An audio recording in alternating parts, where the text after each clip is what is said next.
నమస్తే, నేను మీ నగేష్. ఈరోజు ఆంధ్రప్రదేశ్ రాష్ట్రంలో ఒక ఆసక్తికరమైన వార్త వెలుగులోకి వచ్చింది.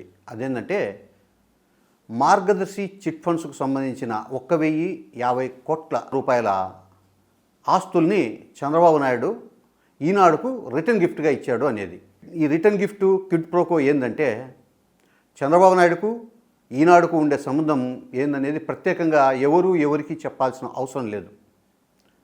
గడిచిన ఎన్నికల సమయంలో ఈనాడు ఏం చేసిందంటే చంద్రబాబు నాయుడు కంటే కూడా రాష్ట్రంలో ఎన్నికల్లో పోటీ చేయబోతోంది నేనే అనే విధంగా ప్రభుత్వం మీద గత ఎన్నికలకు 6 నెలల ముందు నుంచే తీవ్రమైన దాడి ప్రారంభించి రాష్ట్రంలో ఏదో జరగబోతోంది, రాష్ట్రాన్ని సర్వనాశనం చేస్తున్నారు, రాష్ట్రాన్ని తినేస్తున్నారు, రాష్ట్రంలో శాంతి భద్రతలు కరువైనాయి, రాష్ట్రం నుంచి పారిశ్రామికవేత్తలు పారిపోతున్నారు అనే ఒక రకమైన ఫీలింగు ప్రజల్లో కల్పించడానికి తీవ్రంగా ప్రయత్నం చేసింది.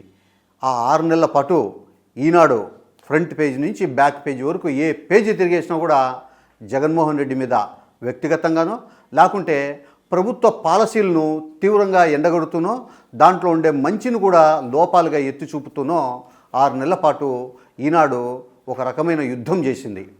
యుద్ధం జరిగింది. యుద్ధంలో ఈనాడు చంద్రబాబు నాయుడు గెలిచారు.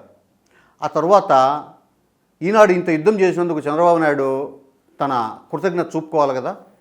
కాబట్టి ఏం చేశాడంటే జగన్మోహన్ రెడ్డి ప్రభుత్వము మార్గదర్శి చిట్ ఫండ్స్ మీద సిఐడి తరఫున హైకోర్టులో కేసులు వేయించింది.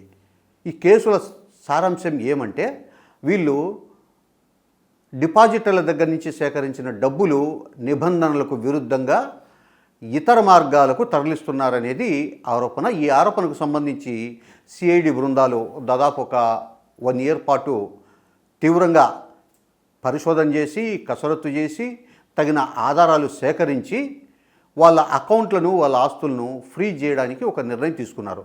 దీనికి సంబంధించి కోర్టుల్లో కేసు వేస్తే మార్గదర్శి తరఫున ఆ కోర్టులు ఏం చెప్పాయంటే కన్నా ప్రభుత్వం తీసుకునే నిర్ణయాలను ఆపాలని చెప్పాయి. అప్పుడు ప్రభుత్వం ఏం చేసింది, సిఐడి తరఫున హైకోర్టులో ఈ కేసుకు సంబంధించి పిటిషన్స్ దాఖలు చేసి డిపాజిటర్ల ప్రయోజనం కోసం ఈ 1,050 కోట్ల రూపాయలు మేము ఆస్తులను సీజ్ చేయాలనుకుంటున్నామని చెప్పేసి హైకోర్టుకు చెప్పింది.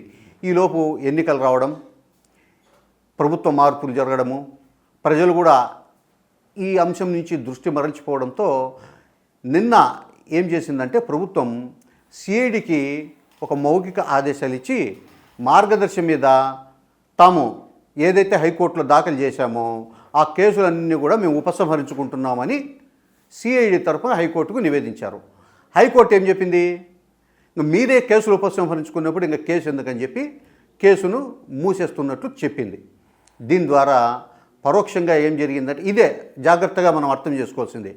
క్విడ్ ప్రోకో, నాకు నువ్వు ఇది చేసావు, నీకు నేను ఇది చేస్తా అనేది మార్గదర్శికి చంద్రబాబు నాయుడు పరోక్షంగా రిటర్న్ గిఫ్ట్ ఇచ్చాడు. ఈ అంశం మీద ఒక యుద్ధమే చేస్తున్నాడు మాజీ ఎంపీ ఉండవల్లి అరుణ్ కుమార్. ఆయన ప్రతి సందర్భంలో కూడా మార్గదర్శి వ్యవహరిస్తున్న తీరు తప్పు అని చెప్పి అంటున్నాడు.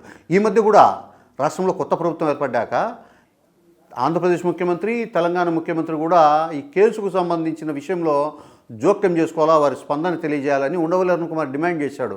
ఎందుకంటే తెలంగాణ హైకోర్టులో మార్గదర్శి వాళ్ళు ఉండవల్లి అరుణ్ కుమార్ మీద వేసి పరువు నష్టం దావా కేసు ఇంకా అక్కడ నడుస్తోంది. ఇవన్నీ బేస్ చేసుకుని ఉండవల్లి అరుణ్ కుమారు ప్రభుత్వాలకు ఈ సూచన చేశాడు. ఈ సూచనను పట్టించుకోకపోగా కేసులు నీరు గారుస్తూ ఆంధ్రప్రదేశ్ ప్రభుత్వం నిన్న ఈ నిర్ణయం తీసుకుంది. అంటే ఇక్కడ ఇంకొక మతలబు ఏమంటే మార్గదర్శి తరపున ఎవరైతే ఈ కేసులు వాదించాడో లాయరు, ఆయనే ఇప్పుడు రాష్ట్ర ప్రభుత్వము అదనపు ఏజీ, ఆయన నిన్న కోర్టుకు అటెండ్ అయ్యి ఈ కేసులు ఉపసంహరించుకుంటున్నట్లు చెప్పాడు. ఇంకా ఇంతకంటే ఎక్కువ ఏమీ చెప్పాల్సిన అవసరం లేదు.